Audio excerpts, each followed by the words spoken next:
You burn when you dance. Yeah, you said I couldn't. Oh, you gotta hold some of it in. And you got some shit to learn. Dancing ain't fucking. What's that? More wisdom? I know that. No, you don't. You dance like when you fucked that guy last night. What guy? That guy with the chick. You took him in the back. I didn't fuck him. Yeah, you did. You fucked him and her. Are you following me around? I didn't fuck anybody. I saw you. Man, everybody got AIDS and shit. You know, what is it that you think you do? You fuck them without fucking them. That's what you do. Well, it ain't right. You got too much talent for it to be right. Get out of here! Bitch, I'm telling you the truth. You want me to go? I'm out of here.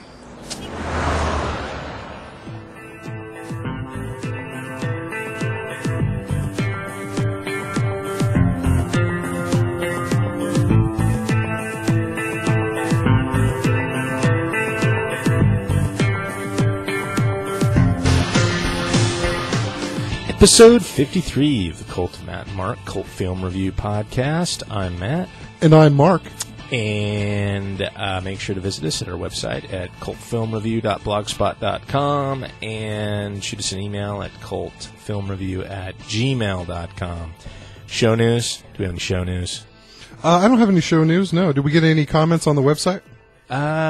We did get a comment from our friend Aaron Connell about our review of Brick. You can go to the website and read that. Oh, an older comment on an older podcast. Yeah, and he had, I was on the Donnie Darko post, and he had some recommendations in there, stuff we've already had in the hopper, but we'll take a look at it and digest the choice and place it appropriately in our queue for future podcasts.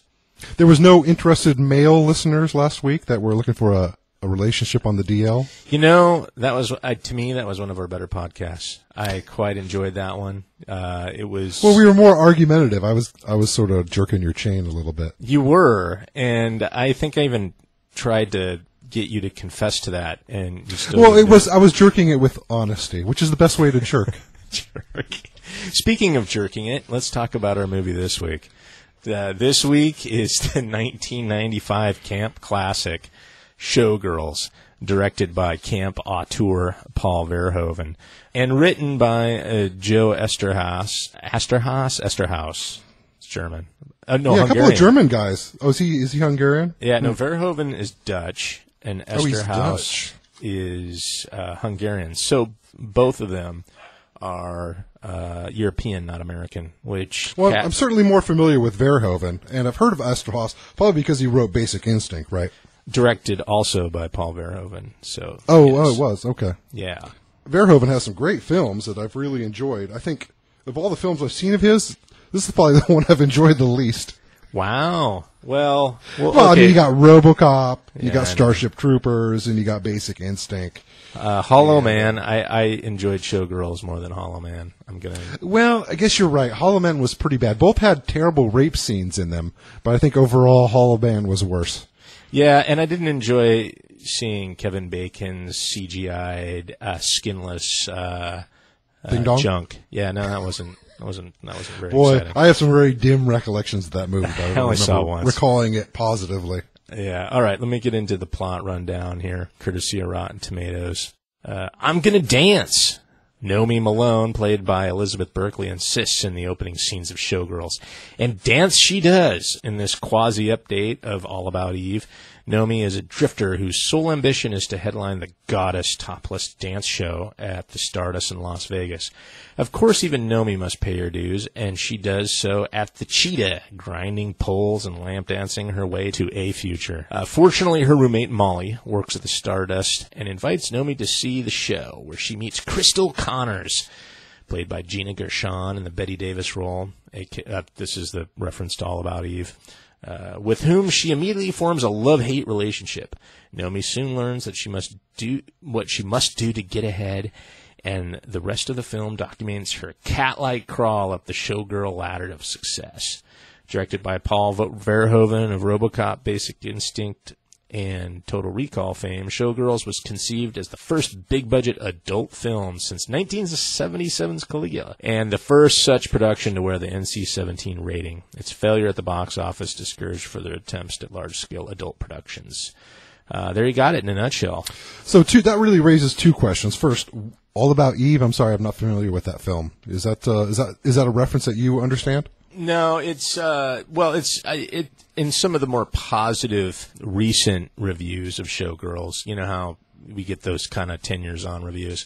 It's been referenced, and All About Eve was a 1950 film based on the story The Wisdom of Eve by Mary Orr. All About Eve is an elegantly bitchy backstory revolving around aspiring actress Eve Harrington, played by Anne Baxter. Tattered and forlorn, Eve shows up in the dressing room of Broadway megastar Margot Channing, played by Bette Davis, weaving a melancholy life story to Margot and her friends. So, taking pity on the girl, Margot takes Eve as her personal assistant, blah, blah, blah. So it's kind of the same story without the tits.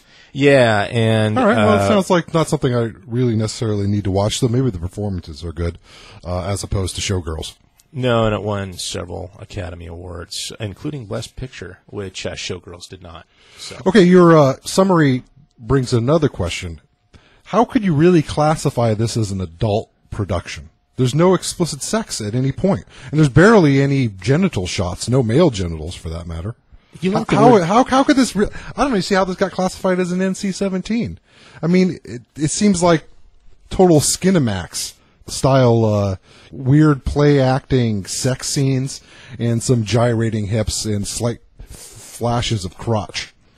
Yeah, no, it's not sexy or sexual or anything because the sex is depicted, I guess, striptease-like. Yeah, I had a tough time finding this movie arousing at any point. No, it's not arousing at all. I kept thinking about over at the Cheetah, what those poles must, with the human oils that have sort of gone rancid all over them. And just imagine those seats. What are you talking about? Human oils that have gone rancid? What's that mean? You smell coins, right? They got the human oil. Yeah. Oil can just go bad. And a coin smell? They just smell disgusting. Is that what I'm smelling when I smell like an old quarter? Yeah, it's a mix of the acidic human oils and the metals coming out into solution. Or like the seats back in the private dancing area. Oh God, could you imagine sitting on those things? I'd have to burn my trousers afterwards. This really was gross. And this was in the days before Febreze was invented, so it's got to be pretty bad. Could you imagine coming in your pants? What a fucking disaster!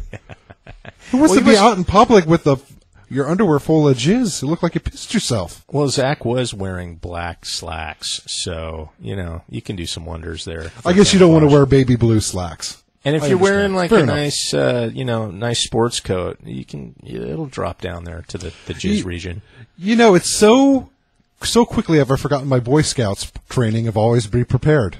Next time I go to a strip club, I'll have to remember that. Maybe some of those thin Depends, with the absorbent coating. But then you can't feel the chicks grinding ass through the pants. You're right. As well. Yeah. I don't know. I guess it's the no-win situation.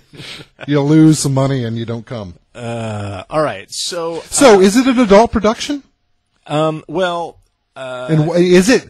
I don't see how you really can compare it to Caligula. I mean, Caligula had actual sex scenes in it that were very occasionally arousing. This movie had one mildly arousing scene let me try to guess. Let me try to guess what the mildly arousing scene was. Wow, look at me. I think I'm bereft of. I'm not going to say the fish fucking scene in the pool because that wasn't the fish. That was just hilarious. Yeah. What was the arousing scene? It was when Nomi was over at James' place, the guy with the dreads and the dancing guy, the black guy, and they were sort of practicing his private dancer, and it actually got a little titillating there when they were kissing. And when he put his hand down her pants and all that good stuff. I thought he was going to go get his red wings, but I guess he decided not to. Yeah, that was a little off color. I mean, for a movie that's completely off color, that one little scene was a a bit. That was your distasteful moment of the film. No, I'm just kidding. That was the part that they really went over the edge on this one. It was okay beating that chick up and raping her, but come on, man, nobody has sex when somebody's on the rag. That's beyond the pale.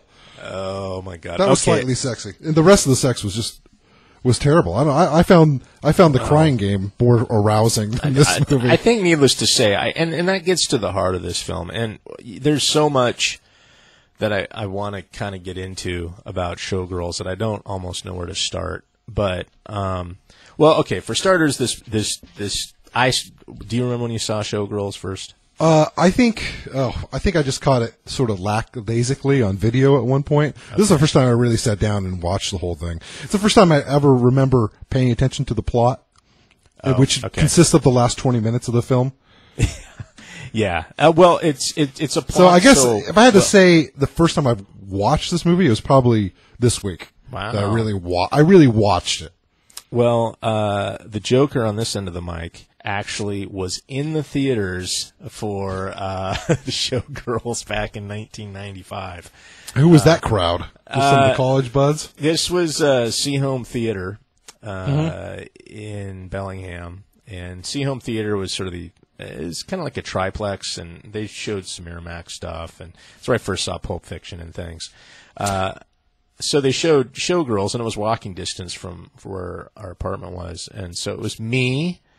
Will Budge, I believe Ben Ekblaw, and I think Matt Swenson, because he was a little bit of a, he was kind of he was a little bit of a perv, and Travis Dunn. Go Pats! And we left the theater, and you're a college kid, and so you're critical of everything, right? You're just kind of a hipster critical. Now, was this an R cut of the movie, or was this? No. Was this basically the DVD cut NC-17? DVD cut NC-17. Okay. And I remember some of the initial comments leaving the theater. I didn't, it was weird because, well, for starters, everybody of that era had grown up on Saved by the Bell. So, which was a Saturday morning sitcom starring Elizabeth Berkley, Tiffany Amber Thiessen. And the dudes, who are the dudes? There was Marco. What's the guys? I forget their names. I forgot. What was the Latino / black guy? Yeah, he does some spots. He's a pretty man, I guess you could say. I'm too lazy to click on all that shit, so I'm not going to bother. Yeah, I forgot there was this whole fascination with seeing Elizabeth Berkley's snatch. Right. I guess was the basic thing. And she has a wonderful body. She's like a 6-footer, is she? Tall girl. And lovely breasts. I mean, I have to agree that which you see very impressive. 1/6 of the time throughout the movie. I read that somewhere that she Oh, really? That her top, the 1/6 of the time she's on screen, her top is off? Or she's partially naked or fully naked or something to that effect. So.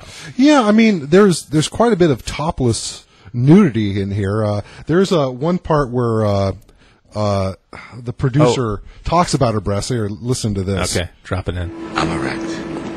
Why aren't you erect? during her initial tryout for the goddess. That was the humiliating Ice Cube scene where at the Stardust. Yeah, that's where she has another outburst of her anger problems. She's a little bit of an anger management issue there. She's nuts. She's a bit nuts, and you don't learn much about her until the very end of the film, or her kind of scant but troubled backstory falls into place. Yeah, I like how at the end of the film, Kyle MacLachlan's character, Zach, is absolutely outraged that she has a record for prostitution and, God forbid, possession of cocaine, which he snorts on which he has a bowl of next to his bed. She's you've been a bad girl, possessing drugs and selling your body. How dare you? Well, wasn't she like a prostitute in Cheyenne, Wyoming? Well, she was roaming around the country, as a 20-year-old, selling her body to get by. Yeah, a hooker in Cheyenne. You and I have both been to that town. That'd be a rough place to be. I might dig into the wallet and pull out $100, even in Cheyenne. Yeah. Anyway. A little bit more about Saved by the Bell. One of her co-stars was Dustin Diamond. Do you remember Dustin Diamond? Oh yeah, good old Dustin Diamond. Which you had a run-in with him at one point. I did. Right? I was down at Disneyland in I guess I want to say maybe close to when this movie came out. I want to say like 95, 96. and I was waiting in line with some friends at Splash Mountain, and there was like a collection of, I want to say latter teenage girls, like 18, 19-year-old girls, kind of like around somebody in line, and I was like, why does this kind of get that somebody's famous vibe, you know? Because if somebody has a natural animal magnetism there in the center of the crowd, right? And I was looking around, and there was this dude, and he had a kind of like one of those floppy flat caps on, kind of like a pimp flat cap, you know, with the quilted top on it. And looking at him without his hair, I was like, he kind of looked like Perry Farrell at Jane's Addiction. But the dude he was with was some kind of nerdy dude, and I was like, okay, that's not Perry Farrell. But he had like that chin and nose or something that was with him. And then I realized it was fucking Dustin Diamond lining up for Splash Mountain. And so I was elbowing the people that I was with, and I was like, holy shit, it's Dustin Diamond from Saved by the Bell. And I'm going to get him to sign my ass. Well, yes, sign my Johnson. And anyway, they looked at me like I was like fucking from the fucking moon. They was like, who? What? What are you talking about? And I was like, Dustin Diamond, Saved by the Bell. And they're like, no clue. He's right up there with Urkel caliber acting. Yeah, well, he had that prepubescent crescendo, or that prepubescent glitch to his voice every now and then. He would, when he would get excited, yeah, it would get up there. He'd have his voice break. But, you know, watching that through high school, yeah, you start to develop a little bit of a thing for Elizabeth Berkley and the other gal, Tiffany, whatever, 3 names. Tiffany Amber the black Thiessen. one or the I don't know what the brunette? black. I forget what the black one's name was. Totally forget what her name was. Yeah, no. Well, I have to say Elizabeth Berkley was the most attractive woman on that show. She was, and so when she was going to be starring in a NC-17 rated movie with the poster basically of like a sliver of her naked from neck to toe, we were like, well, shit, I guess I'm in on this one. So off we went to see Showgirls. I think that was probably a really great casting idea, and it probably, considering the quality of the film, probably ended up making a lot more money than it would have otherwise. Well, it was just from the sheer spectacle. It's like watching, you know, some, what is that, Paris Hilton's sex video. It's sort of a voyeuristic thing. Exactly. More than a film experience. And this movie was before high-speed internet and the reality TV culture. So, you know, things weren't like you can go find any trashy celebrity on the web naked now, and it's, you know, it's just a matter of spending 30 seconds to do it on the web, which most of us sadly are too lazy to do. But, you know, when it came to this sort of conventional media culture of the 90s where you had to go to movies and, you know, read magazines. Or you had to go up to Johnny Extremes to rent it later. Exactly. Then, you know, this kind of thing was, it was a little bit of taboo. You know, it's like, ooh, I get to see, you know, the Saturday morning sitcom actor naked. I'm in. So yeah, and I see with these days, I was able to distill the movie's voyeuristic element down to a single 2-frame GIF that I emailed to you. Yeah, you know, I the version of film I watched had that clipped. It did not. Oh yeah, it's only on the Blu-ray version. They took the film and they took a slightly larger. When she's doing the beat down of the rapist. Oh God, that is just such a creepy scene. That guy, he's an actor, but what's his name? Andrew Carver. Yeah, that's who he plays in William Shockley. I'm not really familiar with him. I guess I'm not either, but he reminded me of like the 6th Eagle of the band, the Eagles, like Don Felder of the Eagles, the most talented but least recognized of the Eagles. You know, so I was like, wow, that guy's a pop star. But you know, this is the world of Showgirls, so you're just kind of well, it's Vegas acts. So, okay, so I'm just going to ask you, what did you think of the movie? I mean, how would you frame this film? How would I frame it? I mean, basically, what tagline would I give it? No, not what tagline, but is it, okay, for starters, was it an enjoyable film to watch for you? It was not a terribly enjoyable film to watch. It was a bit of a slog. The movie was that maybe due to its runtime? If it was shorter? Yeah, it takes a long time to get going. I mean, I think this movie could have easily been a 90-minuter, and I think would have been a better scene. There's just a lot of duplication. They set up character elements like the anger of Nomi. Nomi. They show it to you like 3 times. Yeah, I got it. She's got an anger problem. Yeah. You know, she's a bit of a reactionary. This one. She has a background she's running from. Yeah, I know. I got the last time you showed me that she was hiding her background. Yeah, you really like these sets in these dances. I don't need to see the volcano dance a third fucking time. The last 20 minutes. Oh, this is the big conflict that's going to end the movie and cause a change in Nomi's life, having her best friend gang raped by a fucking freak. That's the big. That's the big payoff at the end. No. Okay, all right. Okay, so it just was. The movie was a mess. The dialogue was terribly written and performed. I picked probably one of the worst bits of dialogue between 2 characters to open this program. People got AIDS and shit, and this movie's got AIDS and shit. All right. Well, I am going to propose a few hypotheses to you, and I want to see why this movie exists in the form it does. No. Okay, so it's campy. The dialogue is terrible. But was it intended to be that way? See, to me, I have to view this movie through the lens of Paul Verhoeven's canon, which are movies that, benefit from a different screenwriter, but are overtly satirical. And so... Yeah, it's possible. Because I've been reading quite a bit of, I guess you'd call them positive reviews about Showgirls, kind of viewed through the lens of time, and it actually being it not being kind of a throwaway, trashy movie and forgettable, because it stuck around. And I think part of that is because Paul Verhoeven is, at his heart, like a camp auteur, and works in satire in a way that's fairly clandestine. It sneaks up on you. It certainly does. This is no Tarantino camp. No, and Tarantino loved this movie. Smacks you around the face, Tarantino. He does the same thing, but I guess maybe it's more out in the open. And I see what you're saying, and I think maybe I hadn't taken the time to appreciate it on that level. I guess I did appreciate it in sort of a cringing, laughing way, and maybe is that how you're supposed to appreciate it? Well, that's satire, right? I mean, you just described a reaction to satire. Maybe that's why I can't say I didn't enjoy the film.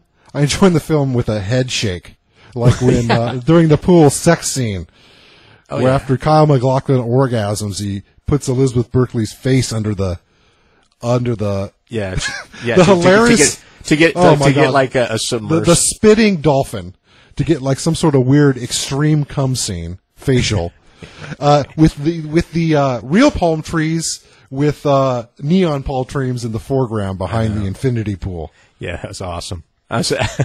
Well, and that's just nuts. And the other thing is, they were drinking Cristal champagne, which is the name of the Gina Gershon character, Cristal or Crystal, and she makes a point of referencing that in that really awkward dog food conversation scene there at Caesar's Palace. But back to sort of the satire thing. Well, you mentioned Tarantino. Tarantino thinks this is one of the greatest high-budget exploitation movies ever. Like the fact that it got the budget it did. There's so few exploitation movies, at least back in the 90s, that he actually appreciated it at that level. That it was high-production exploitation film. Similar to what the 70s. 70s grindhouse films are. I kind of agree with that. But then there's I guess exploitations never really sat with me really well, and it's something I need to learn to appreciate. I got an exploitation film lined up for a future podcast, so I'll tell you about it later. Well, and exploitation to me has always been a little bit hard to describe. I don't know exactly. I guess it's like you know it when you see it. Okay, I understand there's a few scenes of clunky dialogue and few scenes, bad acting, and I guess you can enjoy it on that scene. Sort of. Have you ever seen the Tim and Eric show? Yeah. Well, that's surreal absurdity, is what that show is. Yeah, but I guess is that what you're appreciating? The mild absurdity of these? No. It's, well, like I was trying to say, exploitation sort of defies a pure definition. Like, you know it when you see it. And I guess the easiest way, at least for me, to define exploitation is kind of a guilty pleasure. Not a lot of meat on the bones, sort of substance-free, but yet enjoyable. Pulpy, that's a pretty easy descriptive term. Like a horror movie exploitation, like did you ever see the recent Human Centipede? No, I never saw that. It didn't seem like it would be, I guess the thing in my horror and in my, I guess, exploitation, I guess I'm looking for some funniness. And I didn't seem like Human Centipede would be very funny. This movie had that. Yeah, I'm just you're talking about appreciating exploitation movies, and it's something I certainly want to try and expose myself to more exploitation films and see if I can understand it. But it seems like the only thing I really appreciate from this film is its campiness. Well, and I can see where it's intentional, and I can see where I enjoy that. But I guess I'm not sure what else I'm supposed to enjoy. I'm not above learning to enjoy the genre. I certainly would like to work that way. I'm not going to dismiss it. I guess maybe I just don't have the skills to appreciate the film as much as maybe you or some other people like Quarantino do. Well, Tarantino's sort of an anomaly of why this film's appreciated. It's not really the I guess, it's more the satirical element of Showgirls that is, and I'd say because it skirts the line like Verhoeven tends to do, where you're watching something and you're kind of enjoying it for what it is, but there's this underlying current of satire there. Like, I think probably the easiest example is Starship Troopers, which is an amazing satire.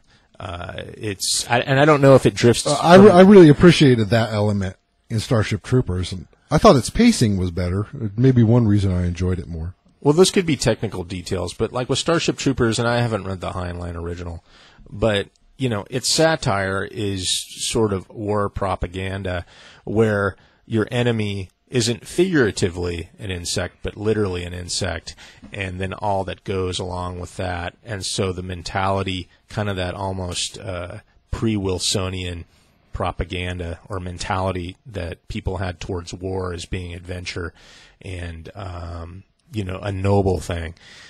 You get that, and how it sort of resonates into our current propaganda machine when it comes to fighting battles and things like that, or fighting wars overseas.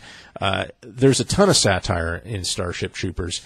It's a lot more camouflaged in Showgirls, but it is there, and it's more like a satire about how we deal with sexuality what is it satirizing? Because there's not a lot of sexuality in this film, like you pointed out. Yeah, it's a weird idea that I think some people have about sexuality of this sort of like when you're 12 or 13. Well, then what is it satiring? What is it making fun of? Bad movies? No, it's the heart of it is sort of a satire of, I guess, its inspiration, which is all about Eve. And it's more generic than that. And like I mentioned before, Paul Verhoeven and his screenwriter not being American, it's a satire of sort of A Star is Born, young girl makes it big, satire of kind of the American dream. The self-made person. Well, the ability through your own merits to gain wealth and fame. Yeah, your own chutzpah and spunk. Whatever it takes, you're going to get to the top, damn everyone else sort of attitude of America. And, all right. This one's all about, like, and this one satirizes that, or this film satirizes that by basically watering it down to who you're fucking. And, is really how... Well, I mean, that's the main tool Nomi has, is her body, and she uses it. It doesn't seem satirical to me. I think a lot of young women do that. Yeah, but it sort of punches in the nose the whole aspect of, I guess, the more G-rated notions that Americans have about being a star and making it big in Hollywood. And the fact that it takes place in Vegas, which is like one of the most artificial facades of America. I've talked about my opinions of Vegas plenty of times. I think it's a real shithole. Yeah, what is it with Vegas? Look, if you don't enjoy gambling, it's a fucking worthless place to go to. It's strange because Brits are fascinated with Las Vegas. I've met. I mean, it's fine. I guess you can wander around wide-eyed like you do in Times Square. It's got a similar feel to it. It's different. I run into you go to Vegas and there's like a ton of Brits there for some reason. It's like going to a bigger version of your local carnival. I think it's something more than that. It's purely American, I would say, that you don't get a city anywhere else in the world that even approaches what Las Vegas is. I can't even think of one. I guess there's Dubai in the Middle East, but I think that they don't have as much of a sense of humor about what they're doing there.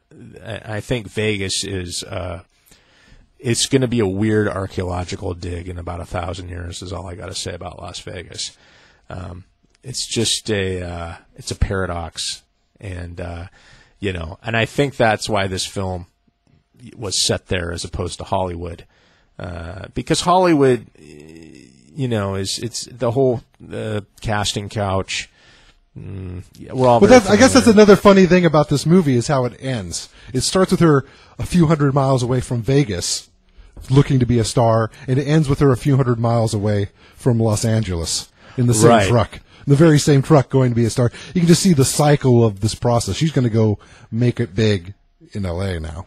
Right, and so that's why this. I mean, that's a real poetic element of the film, and I mean there is sort of the cycle nature to it. I mean, there's that element with her climbing in the same truck, heading a few hundred miles to the next place she's going to make it big, and there's also the issue of that mirrored scene where she's being introduced as the star of Goddess at the Stardust, and basically the exact same dialogue is performed over again, except it's Nomi in the place of Crystal Connors. Crystal.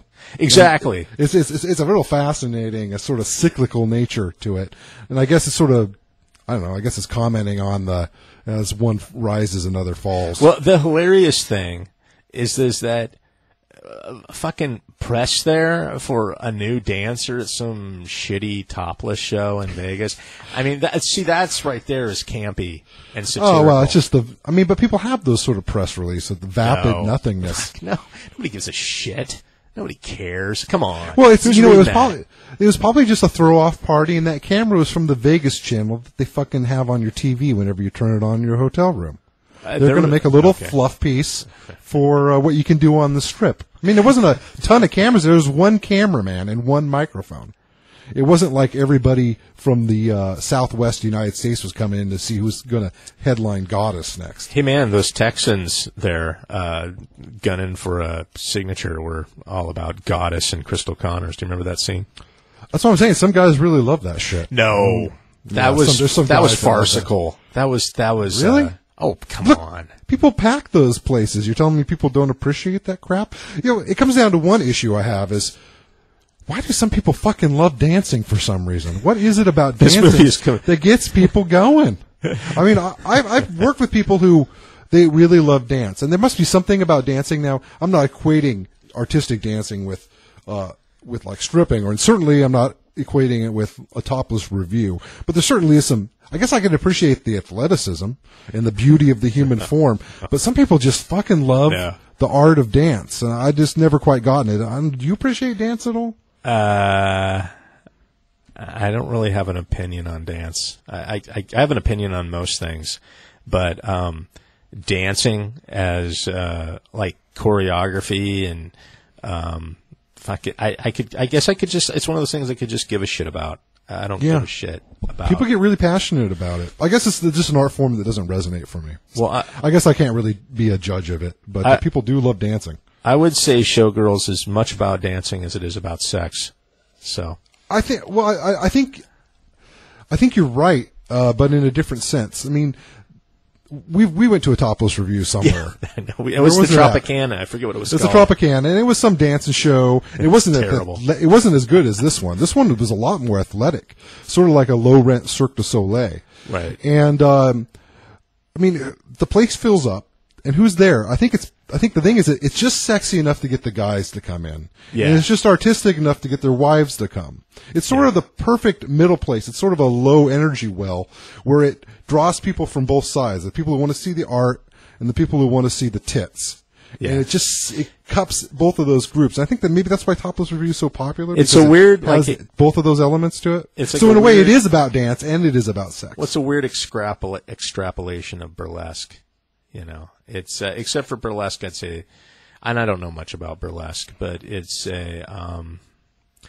it's like an artistic interpretation of, you know, the striptease and all that kind of stuff. I don't know. The idea of the striptease is pretty interesting. I guess if I had to go see a striptease, I'd probably want to go see maybe a burlesque type show, just because it'd be more fun. It'd be more of a social activity. It'd be less about becoming erect. It'd just be more of playing fun socially with the idea of sexuality, like when you maybe have a conversation with a group of friends about sex. Have you been to a strip club ever? I went up to a strip club. I only think I've been once to a real strip club. Yeah. Up in Vancouver. So It just it doesn't strike me as, I don't know. I guess maybe if I had a bunch of money to spend on lap dances, it might be fun, but it never seemed like a good value for your dollar. Well, I went up once. I've been to 2 strip clubs on the same night once, and it was up in Vancouver. And it was like you get in there, and if you've never been to a strip club before, you're like, oh, hey, naked ladies. And, you know, it gets your engines going. But then in about 5 minutes, boredom set in for me. Like it was just the novelty wears off extremely quickly, and you're just left with like a weird sort of boredom. And I think it's like, well, I guess I can't whack off here in public, and I'm, you know, not sleeping with that person naked up on stage. So you're just kind of left in this sort of eddy of sexual frustration, and then it just wears off, and you just want to get the fuck out of there. At least that was kind of the. I mean, I understand if you're sexually inexperienced and you don't have access to pornography, it might be fascinating from the strictly well, let's check this out sort of standpoint. But without that, I guess maybe just some guys are wired for it, because people go to these places. People go to strip bars. I think there's like some people get off on it. Yeah, there's like there's some club, pleasure that people get out of it. I don't know what it is exactly. There's like strip club addicts. Like I used to work with a dude way back when, and man, he'd go to strip clubs like once a week. You know. Oh, and that seems like he's a functioning strip club aholic. Yes. He's not going there every night. I guess if you enjoy it, I guess, and you're not spending more money than you can, then I guess who cares, huh? When I think of strip clubs, I think of like frat boys, Marines, and the Japanese businessmen we see in the Cheetah and that one scene. I mean, I can understand maybe the connection with prostitution, like you can pay somebody to give you a blowjob or something, or maybe you could take them home. I mean, if you're really into prostitution, maybe it'd be a good way to, you know, I don't know. It's sort of like foreplay for prostitutes. I was in Vancouver, and there were some businessmen there, and they had like these cocktail tables, like the pole, you know, and these chicks would get up there and dance in front of them and all that kind of stuff. And this one gal, she got her female bits a little close to this dude who had obviously too much to drink. Oh, and, I think I know where this is going. Oh, God. Yeah, and then he ducked underneath the table and let it fly, and the gal so quickly scurried away. And pretty much that was it for me. I was like, yeah, I think I'm out of here. I don't think I'm done with all this. This just lost whatever appeal it might have had. And let's move on. Let's move on to some other, adolescent taboo. I might go have. play some video games, man. They had some good. They had some good places down there to play video games. I mean, up there. So I don't know. So Satire. Back to Satire. And, I guess we sort of played it out a little bit. I mean, is there something I'm still missing? I from think, your understanding of the appreciation of this film? I think, celebrity culture, fame culture in the U.S., this, like I said, was before the reality TV, reality show craze and American Idol craze. And looking at those two pop culture phenomena, and looking at Showgirls, there's this weird calorie-free ambition that it seems a lot of people in our culture have about being famous, being on TV, with such a deficit of talent to back it up. I mean, Nomi has a little bit of dancing talent, but the people now, they can't sing. They're like, sing through auto-tune. Well, auto-tune's the way people expect their voices to sound in pop songs now. Even if you can sing, you get auto-tune just simply because it's an effect that's popular at the moment. And just like almost an entitlement to fame. But the thing about fame is that fame only can handle a certain volume of traffic, Even with all the internet media outlets that we have these days, there's only so many people that can actually be famous at one time. And the fact that, you're on YouTube or you're on a reality show or you might be a finalist in American Idol or its many various spin-offs is like, what's the point? And what, it's weird because like Nomi has this I'm going to dance and be famous kind of drive, but she is such a vapid character. And like all Paul Verhoeven's characters, they're completely you can't relate to them.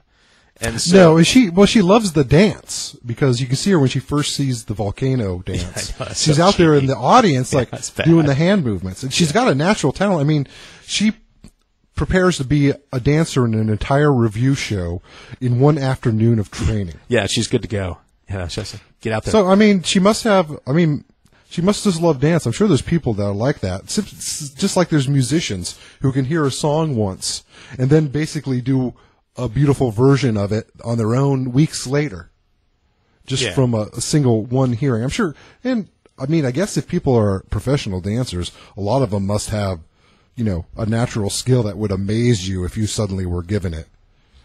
Yeah, I bet I don't. All right, I don't know if we're digging at the heart of what I trying to casting this in sort of a satirical light, and again, it's more of a Paul Verhoeven thing.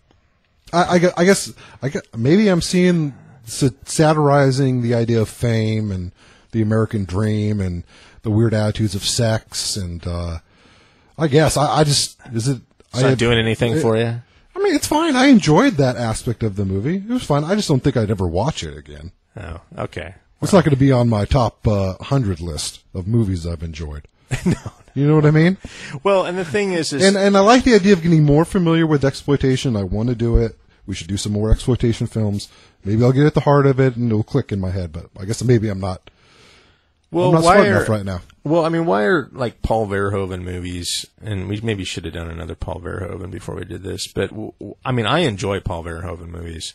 I enjoyed RoboCop. I really enjoyed Starship Troopers. I guess I liked the satire there a little bit more because he's sort of satirizing the original author who really believed all this stuff about, violence is the only true, generator of, I don't know. He sort of liked that idea of a totalitarian governmental system. The last pairing of Verhoeven and the screenwriter, was it Esterhaus?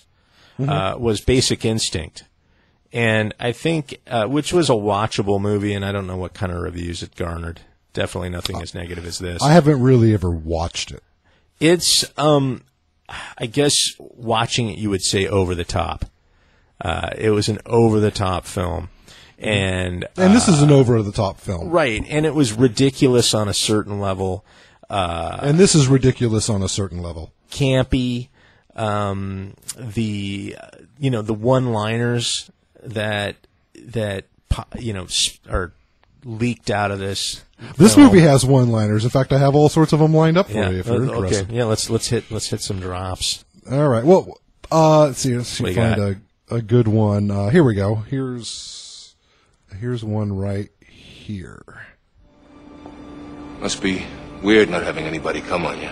Yeah. Oh, come on. Like that movie. I mean, come on. You would never, ever put that line in a movie that you didn't intend to be, didn't have a level of satire or campiness to. Yeah. I mean, come on, that one's just fucking ridiculous. And that's the old strip club manager Al Torres over at the Cheetah. Yeah. Yeah. He ends up. That's that really weird scene where he's such a hard ass early in the film. Then he and what's her name? His sort of fat comedian woman comes with him just to visit and say hi and sort of a warm scene. And that's how he leaves it. It's like, I miss you, and it must be weird not getting cum on you. Yeah, it's just showing that there is a stratification to douchebags. That there's some level. There's douchebags that because he's obviously a much more likable character than the Kyle MacLachlan Zach character. Robert Davi. And you've seen this guy a million times because he's sort of like a pockmarked. Oh yeah, he's always sort of like a Mediterranean guy. Yeah. He was also in another one of the films we did. In Die Hard, he played FBI Special Agent Big Johnson. That's right. If you remember. Oh yeah. And he also has one of the better scenes earlier in the film, and I'm going to play it to you, where he explains to Penny how to perform a lap dance. Have you ever done a lap dance before? No. You gotta talk him into it, okay? $50 a pop, you take them in the back. Touch and go. They touch, they go. You can touch them, they cannot touch you. Oh, that's good. Now, if they come, it's okay. If they take it out, come all over you, call a bouncer. Unless he gives you a big tip. If he gives you a big tip, it's okay. You got that? I think that's a really neat scene. I like that. I thought that was, the thing is, of the movie and all the cappy dialogue, I think he's probably the best actor in this entire film. Oh, Kyle's pretty good. Yeah, I guess, but not dialogue, in this role. As far as if there's, I guess one reason that sticks out because it seems like a nice, well-written piece of dialogue and delivered well by Davi. No, I just can't imagine this is not really. That's not. I guess it's sort of campy, but God, I really believe him. This movie script was worth $2 million paid out to Joe Esterhaus for this.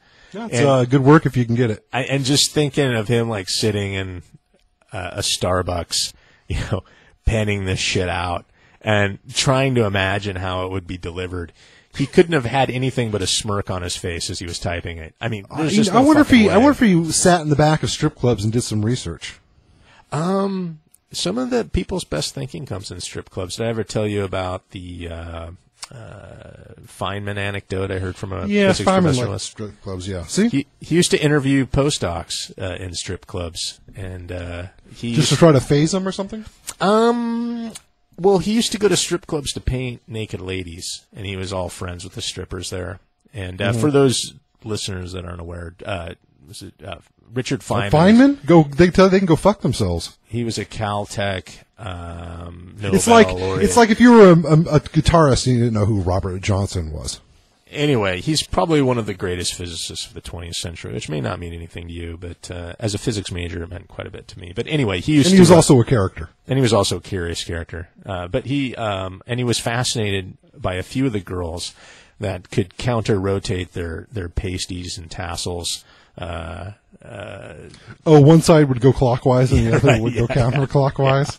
Did you work out the physics to that? Probably. No, I think he was just more fascinated by the control that it took to perform that particular feat. So, yeah. And in that one clip, we hear the character of Penny, which comes back later in the film, and she actually, the actress Rena Riffle, stars in the sequel to this movie, Showgirls 2. Pennies from Heaven. Where Are you fucking serious? We follow the Penny character that's bullshit. After her. That's bullshit. Yeah, it's released in 2011, and it's 2.6 out of 10 on IMDb. Really? Mm-hmm. And they tell you her stripper last name, or her actual name is Penny Slot. Whatever. You just get the penny in this film. You mentioned that character, and there's a great, I guess, giant essay about the satirical merits of Showgirls, written by Eric Henderson, and it was penned in on June 15th, 2010. It's worth checking out, but it's on Slant Magazine. Just Google it. And he actually mentions that character in his discussion here, and I got to find it again. Rena Reffel, was that her name? Yeah, or Riffle. I'm not sure how it's pronounced. Hold on a second while I find it. Okay.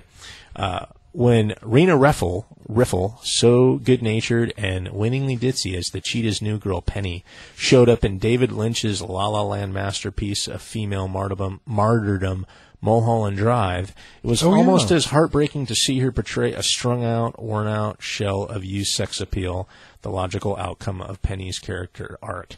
And Lynch seemed to cunningly use her iconic, wow, I can't pronounce it, Iconography? Yes, to channel some of Elizabeth Berkley mystique. So yeah, you certainly get that. You especially know how she's basically at the end. She's hooked up with James, the black guy, and how he sort of abuses her. So she's already found herself into a pregnant and in an abusive relationship.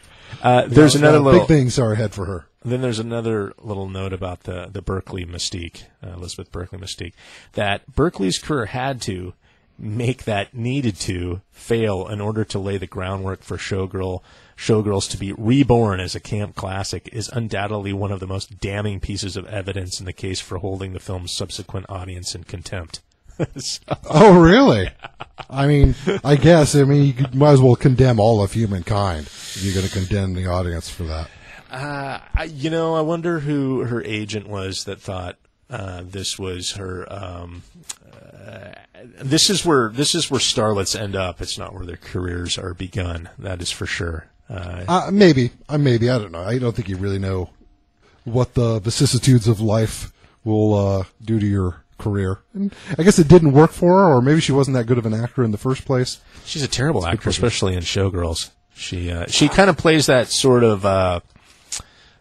She kind of reminded me of some of the characters in Starship Troopers that Verhoeven likes. These kind of plastic. Mannequins. Yeah, mannequins. Automatons. Like Denise Richards was like as believable as a starship pilot as Elizabeth Berkley. Is a sort of. Oh, I believe Elizabeth Berkley could crank my Johnson pretty good in a lap dance. I'll be honest with you. So I had a question. This movie has a lot of weird moments. Yeah, I picked the weirdest scene that I can think of in the film, and maybe you can give us some thought. I'll play you just a little bit of a clip from the weirdest scene. Okay. Mommy, can we see the monkeys? Not now, honey. We're busy. Please, Mommy, they're so cute. Can we see them, Mommy? You have to work, sweetheart. What are they doing, Mommy? They're getting ready for the show. I want to see the monkeys. Not Why now. can't we see the monkeys? I can't. Will you get these fucking kids out of here? You said the F word. You said the F word. You said the F word. Shut the fuck up!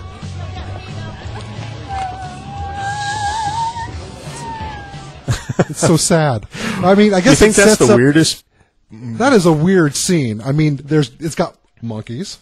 Loose monkeys, no less. Yeah, monkeys are awesome. Oh no, I think they're actually in a cage this time. They're loose earlier in the film. And it's they're got two shitting everywhere. children in the backstage of a Topos review where everybody's walking around nude. And it sets up, I guess it's the first setup for the fight between the two strippers that's important in the latter part of the film, between the two underling strippers as they sort of fight each other. I thought that was very strange. You know what I thought was the strangest Yeah. piece of the film? I mean, there's many, but it was the Molly, the Molly Nomi where they meet scene, which is just so fucking bizarre, and the motivations for Molly to even bother with this crazy bitch. Oh, because she's beaten up as her car. Yeah, well, and then she is eating and squirting ketchup and throwing her fries around. She's pouting, yeah. And then she pukes out in the street, and then there's that weird, that weird moment of tenderness where Molly holds Nomi, and there's that kind of soft pause of, it's just fucking weird. It is. The motivations are a little strange for some of the characters. I guess. Was that intentional? I don't know. They had the weird beginning to the. I mean, they have what seems like a genuine friendship as the movie goes on, which is weird. fine, which is believable. But that setup is a little strange. It's really fucking weird. I mean, Elizabeth Berkley goes far to ask the Molly character if she's hitting on her, which you sort of have a feeling for that maybe that is the case. But we find out that's not the case, and they just have a true friendship. as far as how it's displayed in the film. So the Deuce X rape scene at the end, which just pivots this film on such a weird angle that I remember that being the biggest complaint leaving the theater, and everybody was pissed off about it. But it's gruesome, man. I mean, it was gruesome. I can't imagine what it must be for, especially if you had been raped before, to watch that scene. It's just terrible. Well, and there's absolutely no what's the right word? It just gets right to it. Well, it's right down to business. It's probably one. I mean, he has her panties off, and that big white guy's fucking her in about like 2 seconds flat. It's disgusting. It seemed to me watching it as being one of the more irresponsible rape scenes ever photographed. Plus, he's beating the shit out of her. He like punches her right in the schnoz over and over again. I don't know. Maybe some guys get off on that. I guess that's what that character's supposed to be. He loves beating women up and having his bodyguards rape him. I don't know. It just seemed really weird. I don't see why the movie needed that. It seemed like there was enough conflict going on already between the two top dancers. Well, and does it destroy like the veneer of camp and satire that may have been intended, or does it enforce it? I don't know. I don't see why rape can't be a part of the exploitation genre. It seems like it almost should be. It is a core pillar of exploitation, and maybe that's something you got to learn to appreciate. Well, okay, so you get and the resolution to the rape. Oh, it's worse. It's like worse. It's fucking outrageous. The resolution's terrible, and the movie almost makes you feel like you should feel good about it. We really got justice at the end. I think that's part it's just of maybe, it's just amazingly and I confusing. Think that's the conclusion you draw, but what's the conclusion you draw? That there's no justice, or that justice actually is served because she kicks the shit out of him, and that's tit for tat as far as putting somebody in the hospital with vaginal tears and concussions. But is that okay? And this is where the satire tends to muddy itself, because we always think of satire as being sort of a little, humorous in nature and not necessarily cold and biting, because we usually view our satire in the form of comedy, like Stephen Colbert, one of those, many other films. Like American Psycho. American Psycho is an excellent satire.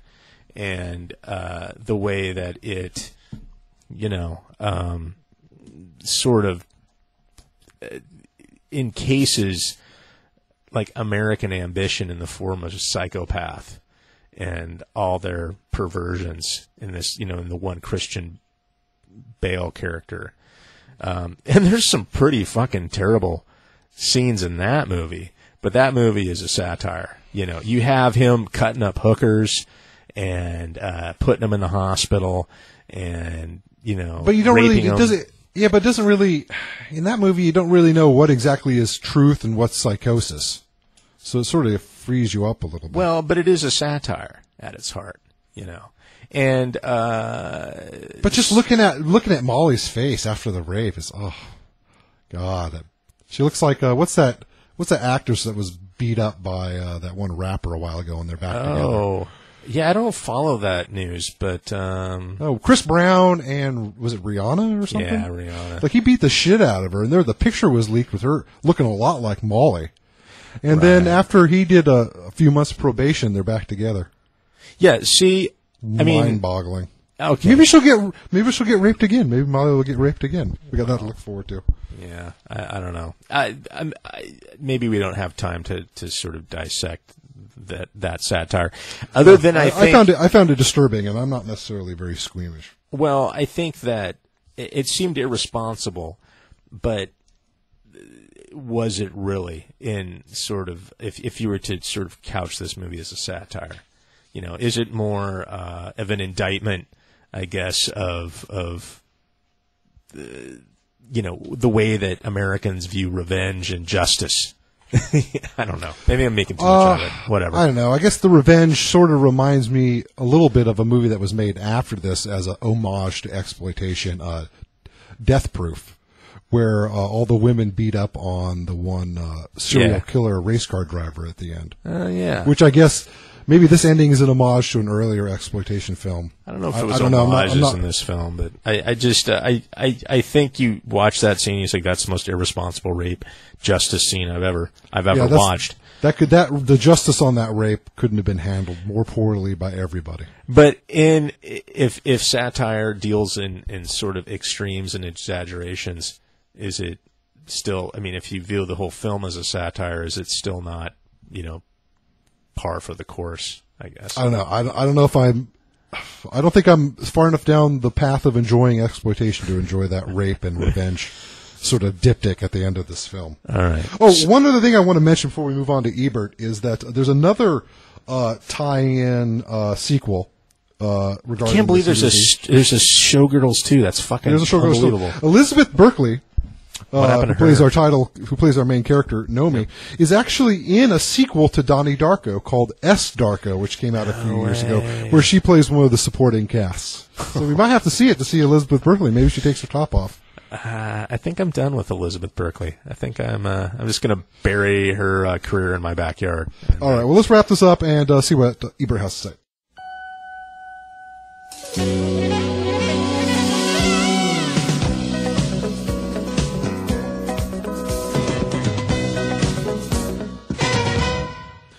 Well, Ebert reviewed this back in '95 when the film came out. Gave it 2 stars, which I guess is a 50%. So I guess he didn't like it. And he certainly didn't seem to like it too much. It seemed like more of a 1.5-star review.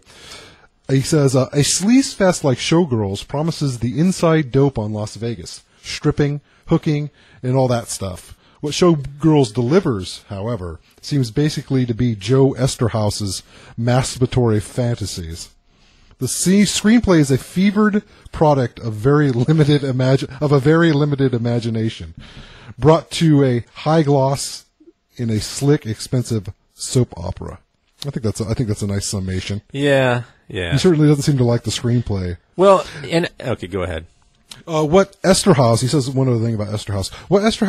What seems to turn Esterhaus on are images of women with knives, lesbianism, sex for cash, and violence. That's all like exploitation stuff right there. That's all that shit. Yeah, the switchblade. He does go to talk about what you mentioned at length, that it's basically the movie is all about Eve with some new touches. The star doesn't break a leg, but gets a compound hip fracture. And is philosophical about her fate because her lawyers negotiated a big settlement. Another weird turn near the end of the film, where Crystal doesn't really care that she got pushed down the stairs. She's fine with that. She's a couple of days in bed at the hospital in traction. She's really come to it. He does say that Elizabeth Berkley has a fierce energy that's always interesting. He seemed to enjoy her portrayal. And he talks about the 2 friends she makes, one being that they're both gentle Vegas friends and that they're African American. I guess he must be obviously talking about Molly and also talking about the other guy who is really just trying to mac on her. I don't see how he was really being. Oh man, no, he's all about the art and the dance, and that's why he makes his living in Vegas. And no, he even says that he's got a problem with pussy, and he always will. Remember that line? Oh, he doesn't. Jesus Christ. All right. I guess so, but see here. He says the movie is trash, yes, but not boring. He says sometimes it's hilarious, as when the dancer writhes groaning on the stage, a choreographer grabs her knee and squeezes. She screams, "It's her knee." She screams, and "It's her knee," he concludes. I guess that's funny. I don't know. Whatever. And he says all the women are terrific dancers, and they are. There's some great choreography in this film. Yeah, again, dance doesn't do anything for me. So it doesn't do anything for me, but the athleticism was pretty impressive. He says the film is not, in short, quite unredeemingly bad, and despite its NC-17 rating, it isn't anywhere near as perverted as Basic Instinct. He says, in conclusion, Showgirls is such a waste of a perfectly good NC-17 rating. And I think that seems like probably his biggest complaint, because he was all really excited about the NC-17 rating when it first came out, because he thought it was a way to, a 3D conversion re-release of Beyond the Valleys of the Dolls. God. Yeah, because his Beyond the Valley of the Dolls has a lot of similarities to Showgirls and sort of the exploitation caricatures and its treatments of sex and drugs and violence. So, the NC-17 rating, I think he was like, they're like silver bullets, and there's sort of a means, he thought, by a director to make uncompromising films and not suffer an X rating and actually get distribution for it. And there has been some NC-17 films that I've enjoyed. I don't know. Did you ever see Bernardo Bertolucci's The Dreamers? No, I never did. Pretty good. It's a good film. Does it have some explicit sex in it or something? Ava Green's naked in a lot, and who doesn't like that? But no, there's some. It's obviously has some explicit sex in it, no violence. And then a recent movie actually I watched called Shame. And that's got Fassbender in it, doesn't it? Yeah, Or he's got a big dick. Kelly MacDonald. Is it Kelly? Not Kelly MacDonald. Oh shit! I didn't see it. I just heard that he's got his wang out in that movie. It's good, and he's pulling a lot of tail too. Well, he's a sex addict, and at the end it gets a little bit. It kind of gets a little bit ridiculous, but it's a good movie. I enjoyed it. It had a nice look to it. Sort of an interesting character portrayal. And when you're a sex addict, I'll just say this much, it helps to be really good looking, I'll tell you. Probably saves you a lot of money. When you're an ugly, dopey sex addict, it's the shits, I'll tell you that much. I had one final question for you. How did Rose like this film? She didn't watch it. Kidding me. Oh, it's too bad. There's a few other anecdotes. Kyle MacLachlan. God, he was built. He was lifting some weight, so I thought he looked really good in this movie. Yeah, man, that dude. He had one nice. He had lost some weight too. He had got his. You can tell he really worked out to look good in this film. I think he took that nude scene pretty seriously. I'm just like Kyle MacLachlan has a sense of humor. Have you watched those Portlandia episodes? Any of the recent Portlandia where he plays the mayor of Portland? No, I haven't watched Portlandia. Well, I guess like Lynch worked with him well, and I guess he was kind of an asshole, and I don't know if that came from some sort of perfectionism or whatever. But why he would pick up this script and go, I want to play that Zach character. It just, because he plays that douchey character so well. And he is a real douche. Like when he chews out the like one of the underling managers there because he tried to pimp out Elizabeth Berkley's character, and it's all just a show. You figure it out. He calls him back upstairs. You dumbass, get back up here. And then he's driving around in a Ferrari 348, which is funny because I was at work and I was out in the parking lot, and some guy pulls up in a Ferrari 348 and picks up some date for work, trying to make a splash and all that kind of thing. Some middle-aged guy with a 348 and whatever. And, can't hurt. And anyway, and so he like rips out of there, and everybody's ogling the Ferrari and everything. Mm-hmm. And I'm like, that's a 348. That's that's like a mid-90s or early 90s Ferrari. And so I go online and I look for, ads for how much a 348 costs. You can get rebuilt Ferrari 348 for $37,000. Well, maybe I'll have to get one. Didn't seem but like the that much upkeep money. isn't terrible. I mean, oh man, you probably have to have the fucker in the shop every 2 months. Well, yeah. See, there's that. You wouldn't drive it that much. Just imagine how much parts will be. Holy fucking shit! $37,000. That's like as much as like a fucking SUV. I'll just go to the strip club. Yeah, that's a little bit interesting. And his office had wood paneling all over it. That was another thing I thought was funny. Yeah, the digs weren't that great in the Stardust, but you always get the feeling of sort of low rent. Even though there's a lot of money being made, I think a lot of that money just lines the pockets of the investors. Is Stardust even around anymore, or did they implode it? I thought it got... I don't know. I wonder if Cheetahs is still around. Was that a strip club too? I don't know. All right. All right. Well, maybe I didn't get to the heart of the satirical element of Showgirls. I was trying to redeem it a little bit, but no, I think you did a good job. I think you made a good argument, and I think that we're going to need to revisit exploitation in the future and maybe try to get at the heart of what is exploitation and why it should be appreciated. There's a few lines in the film that I guess are memorable one-liners. One was, "You're going to have to sell it sometime." Remember that line? Yeah. That guy tells her right at the beginning. Yeah. And then another one, it was, "Everybody in America is a gynecologist." Oh, yeah, the Japanese one. God, I didn't listen to the Japanese really carefully, but I'm pretty sure they didn't say that. I thought that was an interesting line for what it was worth. Yeah, sort of. Yeah, sort of. That they had that one real sleazy manager character in there. All right. Well, okay. Well, so next week we're actually going to move away from the topic of sex for the first time in a couple of thank weeks. God. Thank We're going to be looking at a foreign film from 2001 called Intacto.